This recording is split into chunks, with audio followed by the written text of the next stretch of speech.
Alright, so we're doing this test ride, guys. Before we get too far into it, if you guys enjoy stuff like this, like motovlogs, test rides, gear reviews, be sure to hit that subscribe button, hit that bell icon as well so it sends you notifications of future uploads and activity.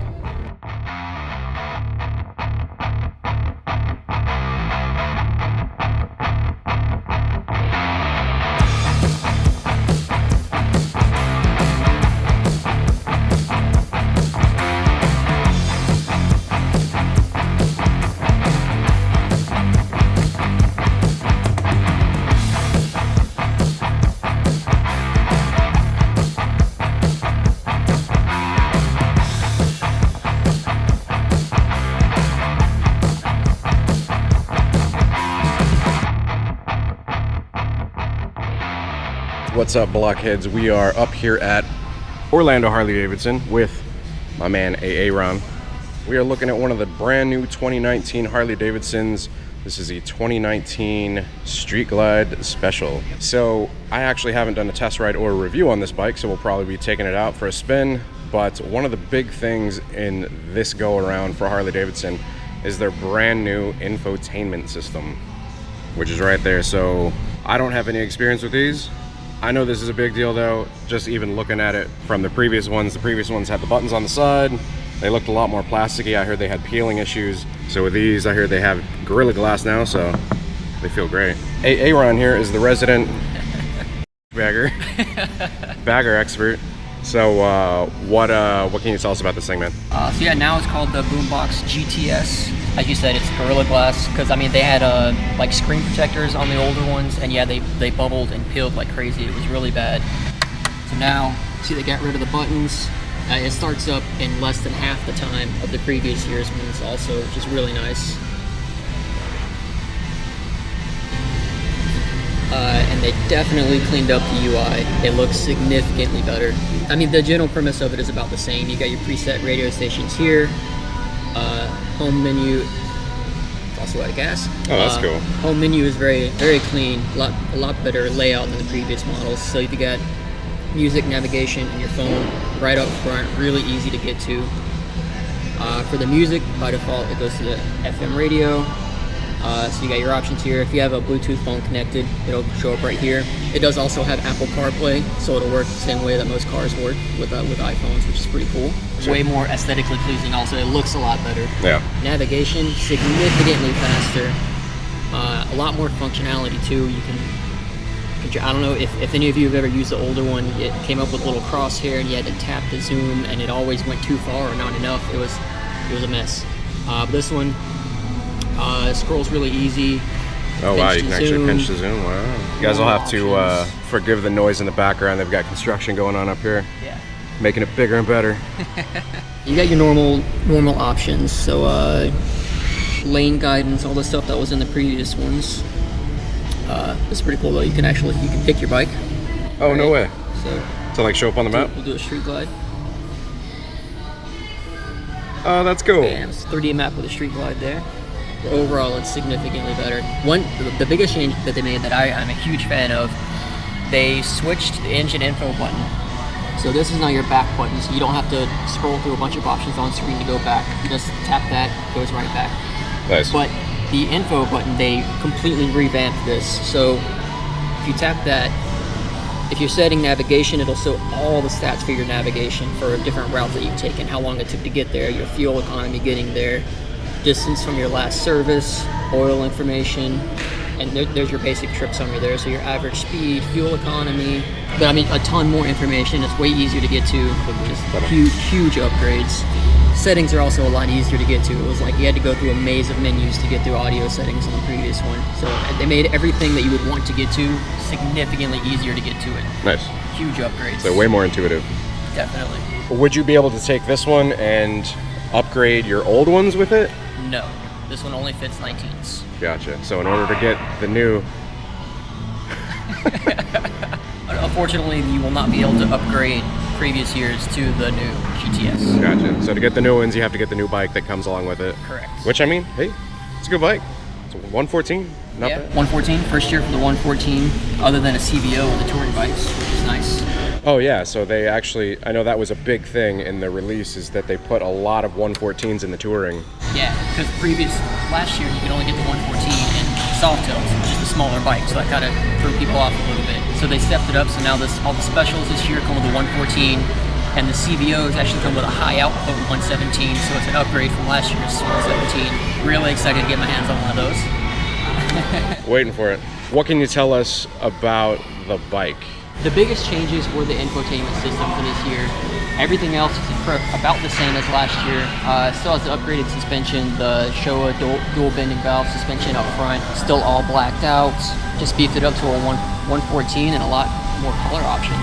I love the color. Yeah, this red is great, man. Yeah, this is the denim wicked red. Yeah, denim or flat. Yeah, it's like a flat red pearl, which is really super nice. Would you want to sit on it so people can see what you look like with a leg over it? So Aaron here is 5 foot 10 inches tall, right? Yep. Yeah. And you ride, what's your normal bike? Road Glide. Yep. So that's what he looks like sitting on it. 5 foot 10 inches. And then how do your feet feel up on the floorboards? Not bad. Feel comfortable? Yeah. Of course it does. It's a bagger. That's the point. Right. All right. All right, here we are, gonna leg up on the 2019 Street Glide Special. So we did go over most of the infotainment stuff with Aaron in there. I am going to just briefly talk about the bags. I do have some experience with these bags because of Eric. He has a Road King, or the Road King Special. So pretty good sized bags. He can fit a lot of stuff in them. Same size latch right there. They are real quick to come off. You just turn these left, right? And then obviously back around to the right to tighten back, closes up, press in, and they are watertight as well. So if you guys can see, they have that seal in there. And then you've got a spot for a sissy bar, boom, boom, or a rear back pillion piece. You have passenger pegs, floorboards, front and rear shifter, horn there, obviously. Got mirrors on each side, dual disc front brakes, Milwaukee 114 cubic inch engine, hydraulic clutch, is that right? I don't think I have any test rides on a bagger yet, so this is a hell of a bagger to be starting out with. I know I have received a lot of requests for test rides on Harley's touring stuff. Might as well try it out, see what it's about. I have ridden Eric's Road King Special before, and that's a comfy bike.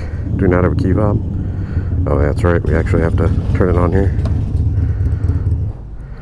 Except it works for gloves. That's a good thing. All right, so neutral. Starting it up.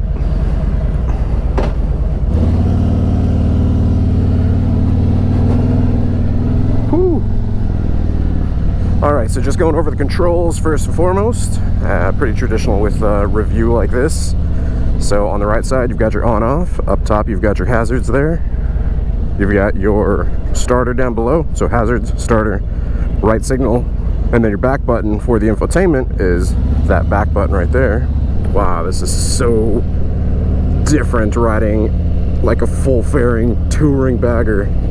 Crazy. I'm normally a fan of the naked bikes. So yeah, then on the left side up top you have your selection switch here. You have your horn. Oh, that's a pretty loud horn. High beam, low beam, and indicator or pass light.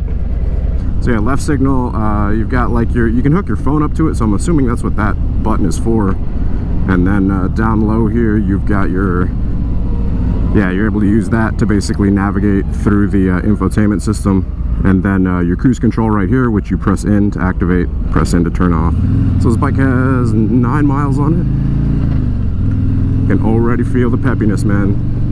That 114 cubic inch, it's a good amount of power, very good power plant. So you've got this little vent right here. So this is open, little tab right here. Press it again, and that's closed. So yeah, normally I'm used to looking at a very small, dash area, 1 or 2 gauges. I guess just to talk about the bikes that I've owned previously, or I currently own, I have a 2017 Harley-Davidson Dyna Lowrider S, which is a 110 cubic inch engine in that. I've also previously owned Harley-Davidson Iron 883 Sportster, and then in terms of not cruisers or not Harley-Davidsons, I also own a Yamaha R6, which is a 600cc sport bike, and then I've also owned a Honda CBR 1000RR, which is a liter bike or a 1000cc sport bike also. ridden a decent amount of bikes, done test rides for Harley-Davidson quite a bit, quite a number of bikes. But like I said, I think this is actually my first bagger, which is pretty crazy. So anyways, talking about instrumentation, your dashboard here, left side you've got analog fuel gauge, which is really nice to be able to see how much fuel you have. Here you've got your miles per hour. Next up, you've got a analog tach. Love analog tachs, big advocate for those. And on the right side, you've got your volts for your battery. Obviously, you've got your infotainment system, which is just the big focus here for the new 2019s. Totally revolutionized it, as we went over at the very beginning of the video. Coming to a stop. It's nice, man. Like, it's not so tall or so big that I can't put my feet down. I like it. I can definitely see the appeal to these, man. They're like comfy. I don't like have a lot of wind noise or like, you know, wind hitting me in the face. There's a little bit of choppiness on the top. I mean, with this windshield it helps a lot, but I'm still getting a little bit on the top of the helmet. You know, if I duck down a little bit, I can't feel any, but right here, yeah, I can still feel it. So then with your selection switch up top here, you basically use that to change what's in the gauge right here, the little display. So you've got your trip A, trip B, your remaining mileage, 196 miles, and then your odometer, which 12 miles on this bike. And then you've got your gear indicator just below that, so you see it says 2. So second gear, shift down again, it says 1. So it does let you know what gear you're in. Whoo, man. So we're gonna get on a little bit here just to kind of feel the power.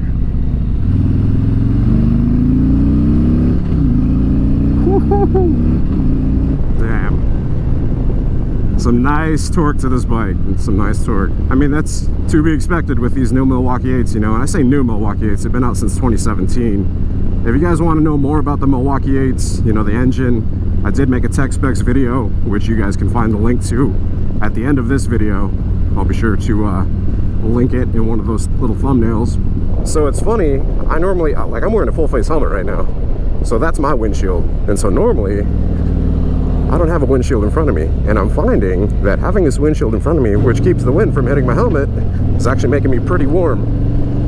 I'm used to being able to crack my vent, you know, crack my visor, you know, feel some wind. So in terms of ergonomics, sitting on this thing, like I was saying earlier, I'm 5'10" tall. This thing is crazy comfortable, guys. Like, this seat, it is nice and wide, you know. It's like the tank isn't wide enough that it's uncomfortable, you know, putting the legs out. It's got big old floorboards, so, you know, you've got plenty of space to rest your feet. You're not resting them on a peg, you know, like in the center, like kind of balancing. It's like your feet are just kind of hanging there. And then you've got your toe shifter and your heel shifter. I'm not really used to a heel shifter, so I don't really use it that much. So I've been using the toe shifter. It's just what I'm used to. And then obviously brake on the right side. But I don't feel cramped up at all. You know, like, this feels very natural. I was sitting on the Road Glide earlier, the one with the bigger front fairing, and I did feel a little cramped, but I don't know, I'll have to sit on that one again and get my thoughts. I'll have to take that one for a test ride as well. I'll pull in a lot here in a second just to show you guys, like, coming to a stop, or like make a U-turn in here or something. Dude, it's surprisingly, I'm not gonna say nimble, because I don't see like a huge bike like this being like nimble, but I mean, you can throw this thing around. I don't know if you guys have ever seen those cops that basically maneuver these things like incredibly well, but I mean, you can flick these things around for sure. So that is me basically coming to a stop. Yeah, I'm flat footing it on both sides, you know, just sitting here. It's comfortable.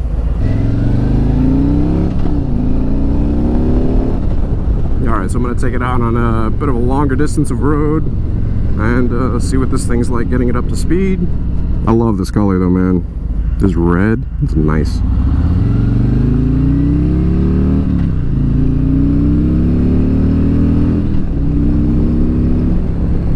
Very nice, very nice. The braking feels good, the shifting feels good. It's pretty much, if you guys have watched any of my previous test ride videos, I usually have the same thing to say about the transmission. The shifting is very positive, and by positive I mean like you can feel it really well. When you upshift, there's a very prominent click. When you downshift, there's a very prominent click. But the way, like, sitting on this thing with a full face helmet, I don't know, the way this windshield, it, like, the buffeting is like on the top of my head. It's really weird.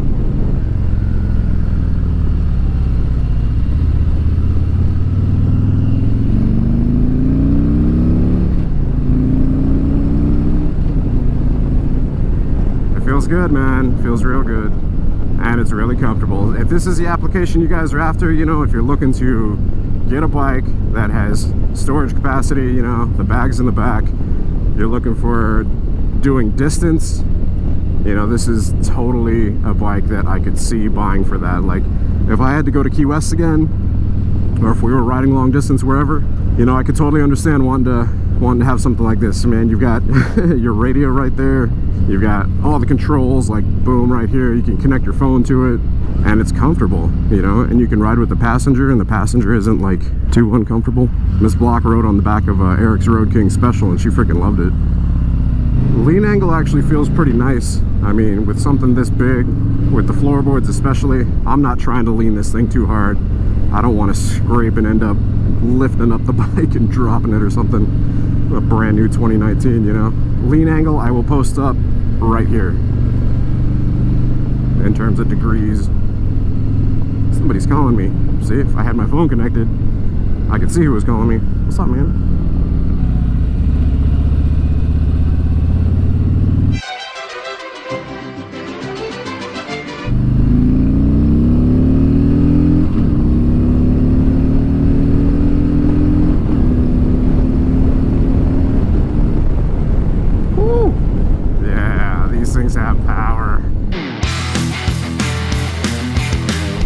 It surprises me that a bike of this size can get up and go like that. It's awesome, man. And it's good to have that power, you know, just in case you're in traffic and you're in a jam, you need to get out of it. So regarding the transmission, coming to stops and stuff like that, finding neutral, super easy on these. And then so with the Milwaukee engine, you know, I've been riding it around here, but it's not real super hot. You know, that is one of the concerns is, you know, the heat.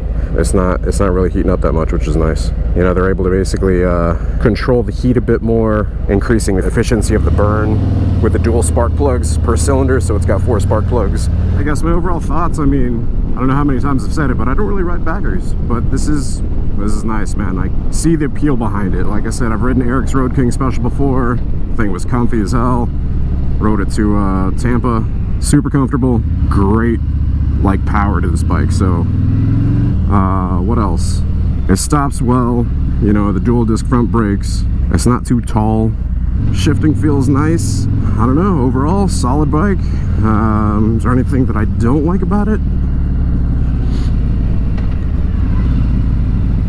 If I was being honest, like I said, I'm not really into baggers, so to me, aesthetically, I don't find them like super appealing, but it's one of those things I understand their purpose. One of the ones that I do like, it's one of the few baggers that I actually like the look of, is the, which one is it? I want to say it's a CVO. They've got it in a CVO now. That looks good. Anyways, those are my thoughts. That's the test ride, guys. I hope you guys have enjoyed it. If you did, be sure to hit the like button. If y'all aren't subscribed already, hit the subscribe button as well. Post up any questions you have in the comments down below. My man Ron, like I said, he's got an account, so he'll be able to answer some stuff. Overall thoughts though, I like it a lot. Good power. It looks, the red is awesome. I like the red. It looks good. Until next time, ride safe out there, stay vigilant. I'll catch you guys later. Deuces.